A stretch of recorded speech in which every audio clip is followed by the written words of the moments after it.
Okey, kita sambung lagi. Bagaimana menentukan sudut apabila nilai sin, kos dan tan sudut tersebut diberi. Okey, jadi kita punya objektif ialah menentukan sudut apabila nilai sin, kos, tan sudut tersebut diberi. Okey, jadi pertama kamu kena kenal pasti sukuan, okey, berdasarkan tanda positif atau negatif pada nilai trigonometri. Tentukan dia punya sudut rujukan dulu. Okey, kemudian hitung dia punya sudut berdasarkan sukuan yang dikenal pasti. Okey, mari kita tengok contoh. Okey, jadi yang soalan pertama, contoh 6, soalan pertama diberi sin theta ialah 0.6157. Okey, jadi kenal pasti dulu di mana dia punya sukuan. Okey, kita tahu saya suka tengok kartun. Okey, jadi sin positif hanya berada di sini. Ini adalah semua positif dan ini adalah sin positif. So, sin positif hanya berada di sukuan pertama dan sukuan kedua sahaja. So, sama ada di sini dan di sini. Satu sini, satu lagi sini. Jadi, next kita tentukan dulu sudutnya. Cari sudut dengan menggunakan kalkulator. Tekan kalkulator, shift sin 0.6157. Tekan sama dengan. Cikgu ulang sekali lagi. Tekan shift sin 0.6157. Kemudian tekan sama dengan. Kamu akan dapat jawapan 38 darjah. Okey. Ya, 38 darjah memang berada di sukuan yang pertama. Okey, sini pun 38 darjah juga dia punya sudut rujukan sepadan. So, berapakah sudut dari sini sampai sini? Okey. Untuk mendapatkan sudutnya mestilah 180 tolak 38 ini. So, sudutnya ialah 142. Jadi, sudut rujukan sepadannya adalah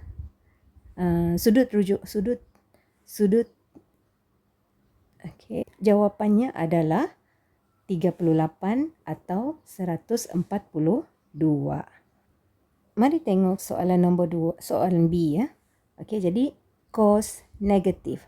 So, cos negatif mari kita lukis balik ni. Saya suka tengok kartun. Okey, cos negatif di mana? Okey, cos negatif berada di sini dan di sini, iaitu sukuan kedua dan sukuan ketiga. Ini 1, ini 2, ini 3, ini 4. So, cos negatif dia berada di sini. Okey, sebab cos di sini adalah positif. Okey, di sukuan pertama mestilah positif juga kan. Jadi, jawapannya di sukuan kedua dan ketiga. Jadi, sudut rujukannya sama ada di sini ataupun di sini. Okey, jadi mari kita tengok dulu berapa sudut yang terhasil apabila kita tekan kalkulator. Okey, tekan kalkulator, shift cos 0.4226 sama dengan. So, kamu akan dapat 65 darjah. Membawa maksud 65 darjah di sini ataupun 65 darjah di sini. So, sudut sebenarnya berapa? So, sudut sebenarnya berapa? Dari sini sampai sini, sudutnya ialah 180 tolak 65. Itu adalah yang jawapan pertama. Untuk jawapan yang kedua, mestilah dari sini sampai ke sini. Yang ini pula 180 tambah 65. So, kita ada dua jawapan. Jawapan pertama 180 tolak 65.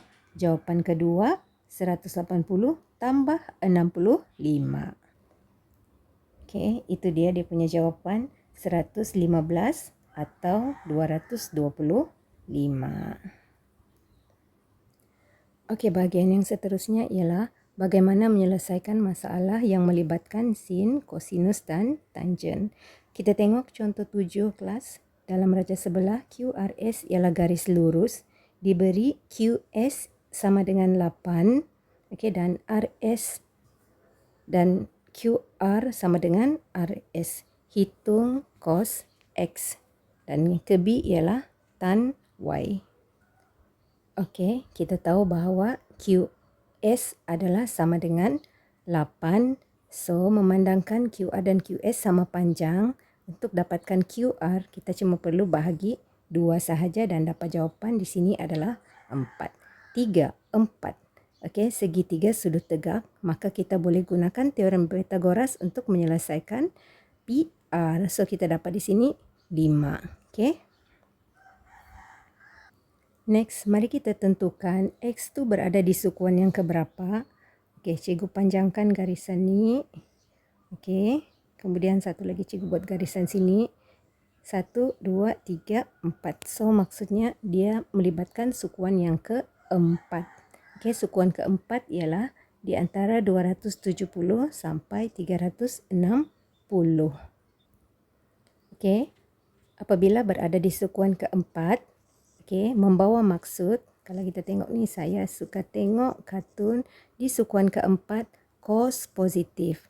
Dan soalan memang tanya cos, so memang jawapan adalah positif. So, untuk menentukan dia punya nisbah trigonometri, kita hanya refer pada dia punya sudut rujukan sepadan, iaitu di sini. Okey, jadi ini dia punya sudut, so ini automatically jadi tentangan, ini adalah hypotenuse dan ini adalah sebelahan. Jadi cos ialah kalau saya hantu. Jadi dia punya S adalah 3, dia punya H adalah 5. So inilah dia punya jawapan. Okey, untuk tangen pula, pada sukuan keempat, tangen adalah negatif. So kita punya jawapan mestilah negatif. Jadi tan adalah sama dengan, tan theta adalah sama dengan, tolong tangkap saya, tentangan persebelahan. Okey, jadi masih refer pada sudut rujukan yang sama. So, kita punya tentangan adalah 4. Okey, dan kita punya sebelahan adalah 3. So, jawapannya ialah negatif. Okey, terbalik pula. Okey. Soalan bukan minta X, soalan minta Y. So, kalau Y, kita refer pada Y lah. Okey, sebelah dia tu. Okey. Tadi soalan cos, dia refer pada X. Soalan Y pula, soalan yang ke tan pula, dia refer pada Y. So, kita tengok sebelah Y. Okey. Bagi Y pula, kalau sudutnya di sini, okey, maka ini automatik jadi tentangan, yang ini pula jadi sebelahan. So, tan tentangan per sebelahan. Tentangan kita ialah 3 per 4. So, negatif 3 per 4. Okey. Okey, betul ya. Jawapan mesti negatif sebab tangen di sukuan keempat adalah negatif. Okey, mari kita tengok contoh 8. Sekumpulan murid menghasilkan sebuah lengan robotik dengan panjang 15 cm seperti ditunjukkan dalam raja di sebelah. Lengan robotik itu diprogramkan untuk memindahkan satu objek dari titik P ke titik Q.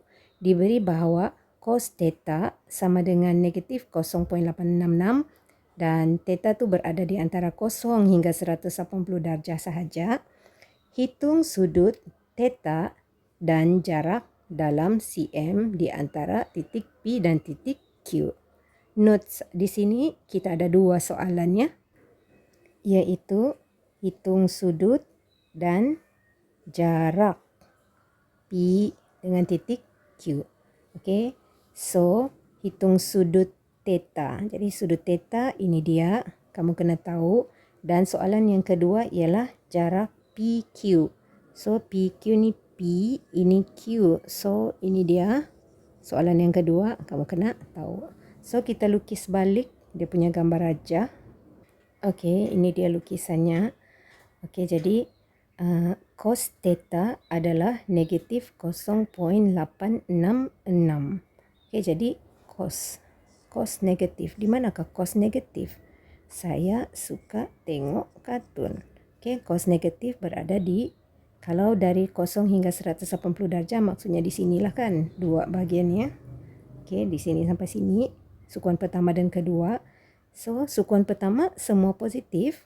Okey, sukuan kedua hanya sin sahaja positif, membawa maksud cos negatif. Okey, sini adalah cos negatif. Okey, maksudnya sudut rujukan sepadan tu adalah di sini. Okey, di sini guna alfa, so kita guna alfa juga. Okey, jadi bagaimana mau cari sudut alfa? Okey, jadi kita buat satu segitiga sudut tegak. Okey.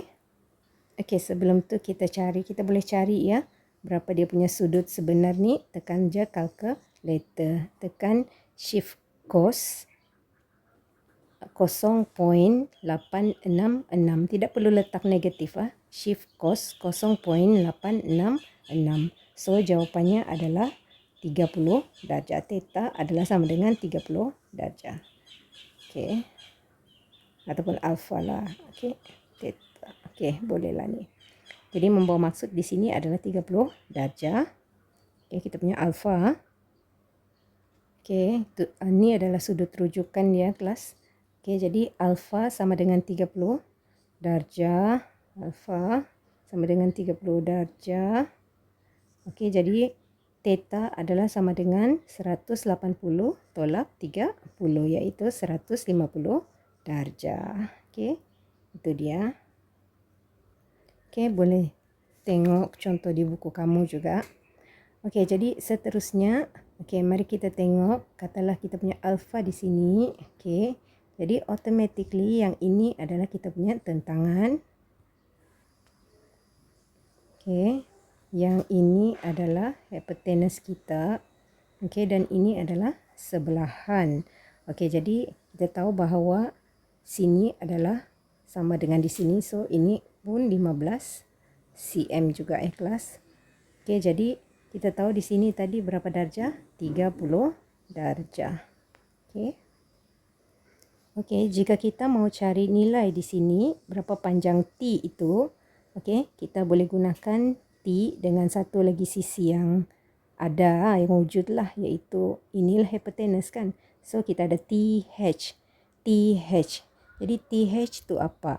Kita tengok formula. Saya takut hantu kalau saya, kalau saya hantu, tolong tangkap saya. So, yang ada TH adalah kita punya sin. Jadi, kita gunakan sin 30 darjah adalah sama dengan TH. So, apakah kita punya nilai T? Nilai T kita ialah tak tahu, iaitu QR kita lah. H pula ialah, H adalah 15. Okey, 15 Okey, jadi boleh cari T ke tidak? Boleh. Caranya ialah T sama dengan 15 pindah sebelah jadi darab. So, 15 darab dengan sin 30 darjah. So, kamu tekan je kalkulator direct ya. Tekan kalkulator, kamu akan dapat panjang T ataupun panjang QR adalah, QR kan, adalah sama dengan 7.5 cm. Okey, bagaimana pula mau cari panjang S ni? Okey, ataupun panjang OR. Okey, caranya ialah melibatkan S dengan, okey, tangent pun boleh, H pun boleh, ikut suka kamu lah. Kita ada H di sini 15 kan tadi. So, kalau buku kamu dia gunakan cos, okey, sebab dia ada SH. SH, okey, maklumat SH available kan, ada. S yang kamu mau cari, H pula maklumat yang ada. Okey, jadi kita tengok cos 30 darjah sama dengan kalau saya hantu. Okey, jadi S-nya ialah tak tahu. Okey, dan H-nya ialah 15. So, kaedah yang sama, kamu pindah sebelah, kamu akan dapat panjang OR iaitu 12.99. Macam cikgu cakap tadi, boleh juga guna tan ya. Bagaimana guna tan? Okey, contohnya tan 30 darjah adalah sama dengan tolong tangkap saya. Okey, jadi T-nya adalah berapa? T-nya adalah, ini dia punya T ya. T-nya adalah 7.5. S-nya pula, S-nya kamu tak tahulah. Okey, jadi ini pindah ke sini. Yang ini pula pindah ke sini. Dia ada panjang sikit kerjalah, sebab tu lebih baik guna cos. So S adalah sama dengan 7.5 bahagi dengan tan 30 darjah. Akhirnya kamu akan dapat jawapan yang sama juga, iaitu 12.99. Okey. Okey, dan akhir sekali untuk mencari nilai QP, kamu bolehlah gunakan teorem Pythagoras. So kamu tambah dulu dua-dua ni, 12.99 tambah 15, kamu akan dapat 27.99. So formula kita ialah A, B, C. A kuasa 2 tambah B kuasa 2 sama dengan C kuasa 2. So C kuasa 2 adalah sama dengan 7.5 kuasa 2 tambah dengan 27.99 kuasa 2. Kuasa 2 pindah sebelah menjadi puncak kuasa 2. Okey. So jawapan kita ini. Semoga faham, okey?